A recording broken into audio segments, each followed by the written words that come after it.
என் நிலத்தில் வடமாநிலத்தவருக்கு அரசியல் அதிகாரத்தை வழங்கினால் நாட்டை விட்டே வெளியேறுவதை தவிர வேறு வழியில்லை என்று நாம் தமிழர் கட்சியின் தலைமை ஒருங்கிணைப்பாளர் சீமான் பேசியுள்ளார். நாம் தமிழர் கட்சி வேட்பாளர்களை ஆதரித்து சீமான் பேசுகையில், மாற்றம் மாற்றம் என்று சொல்லும் அரசியல் கட்சிகள் எல்லாம் இலவசம் என்கிற கவர்ச்சி திட்டத்தை அறிவிக்கின்றனர். ஒருவர் கையேந்தினால் பிச்சை எடுக்கிறான் என சொல்வீர்கள். எல்லோரும் கையை ஏந்தினால் அது பிச்சை இல்லாமல் இலவசமாகிவிட்டது. திருடர்களிடம் திரும்ப திரும்ப ஆட்சியை கொடுத்ததால் அவன் திருடிய காசில் 1000 ரூபாய் 2000 ரூபாய் என பங்கு கொடுக்கிறான். அதிமுக ஆட்சிக்கு வந்தால் 10,000 ரூபாய் தருகிறோம், மகளிருக்கு 2000 ரூபாய் ஃப்ரிட்ஜ் தருகிறோம் என்கின்றனர். இதெல்லாம் ஒரு திட்டமா? நாட்டையும் மண்ணையும் விற்று கடன் வாங்கி கொடுப்பீர்களா? மக்களுக்கு 2000 ரூபாய் தருகிறோம், 5000 ரூபாய் தந்துவிட்டோம் என கூறும் திமுக அரசு கல்வி, மின்சாரம், மருத்துவம் போன்றவற்றை ஏன் இலவசமாக தரவில்லை? இலவச திட்டங்களை அறிவிக்கும் கட்சிகள் சாராயத்தை ஒழிப்போம் என ஏன் கூறுவது இல்லை? இலவசங்களை கொடுத்து மக்கள் வேலை செய்வதை தடுத்துவிட்டு வடமாநிலங்களில் இருந்து வேலைக்கு ஆட்களை கொண்டு வந்ததோடு SIR வாயிலாக 1.5 கோடி வட மாநிலத்தவருக்கு ஓட்டும் வாங்கி கொடுத்து விட்டார்கள். என் நிலத்தின் அரசியல் அதிகாரத்தை அவன் முடிவு செய்ய போகிறான். ஏற்கனவே மொழி, வரலாறு, வழிபாடு உள்ளிட்டவற்றை விட்டு வெளியேறிவிட்டோம். அடுத்து இந்த நாட்டை விட்டு வெளியேறுவது தவிர வழி இல்லை. நான் உங்களுக்கு போதிக்கும் போது புரியாது, நீங்கள் வாதிக்கும் போதுதான் புரியும் என்றும் சீமான் பேசியுள்ளார். கோவில்களுக்கு சொந்தமான சொத்துக்களை பத்திரப்பதிவு செய்யும் வகையில் வெளியான அரசாணை திரும்ப பெறப்பட்டுள்ளதாக தமிழக அரசு தரப்பு உயர்நீதிமன்ற மதுரை கிளையில் தெரிவித்துள்ளது.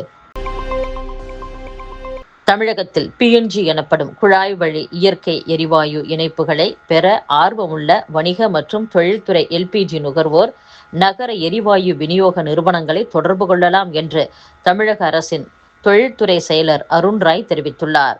இது குறித்த அவரது அறிக்கையில், LPG எனப்படும் திரவநிலை பெட்ரோலிய எரிவாயு விநியோகத்தில் ஏற்பட்டுள்ள நெருக்கடியான சூழலால் வணிக மற்றும் தொழில்துறை LPG ஒதுக்கீட்டை முதலில் 20% அளவிற்கு மத்திய அரசு குறைத்தது.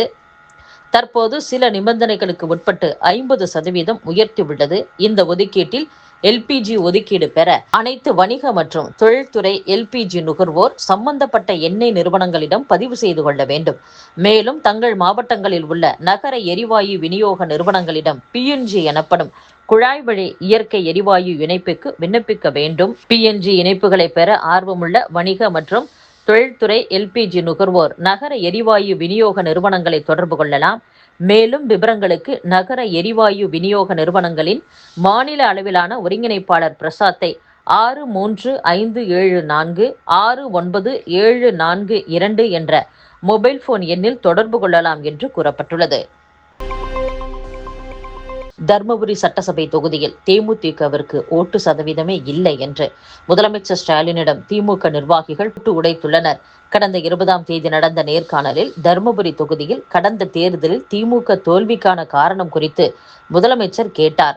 அப்போது வன்னியர்களுக்கு 10.5% இடஒதுக்கீடு கொடுத்ததால் 5 சட்டசபை தொகுதிகளிலும் அதிமுக கூட்டணிக்கு மக்கள் ஓட்டு போட்டு விட்டனர் என்று அக்கட்சியினர் தெரிவித்துள்ளனர்.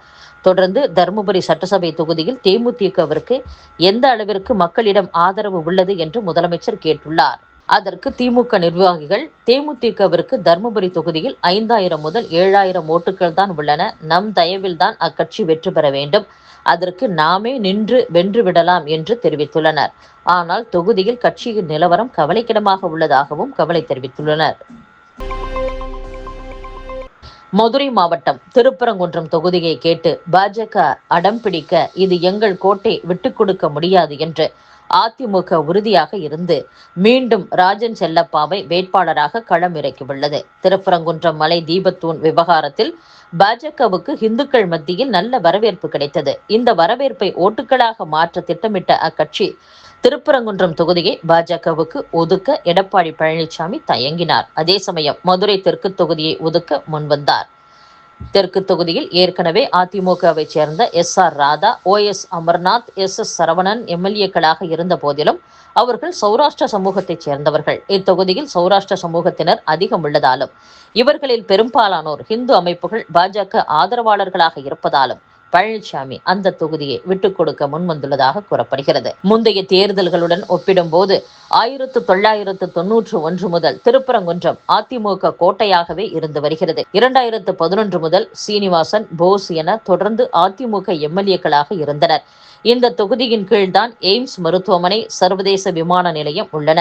இதன் காரணமாகவும் அதிமுக கோட்டை என்பதாலும் சிட்டிங் தொகுதிகளை விட்டுக் கொடுக்க முடியாது என்ற பழனிசாமியின் பிடிவாதமும் தான் திருப்பரங்குன்றத்தை மீண்டும் அதிமுக வசமாக்கி உள்ளதாக கூறப்படுகிறது.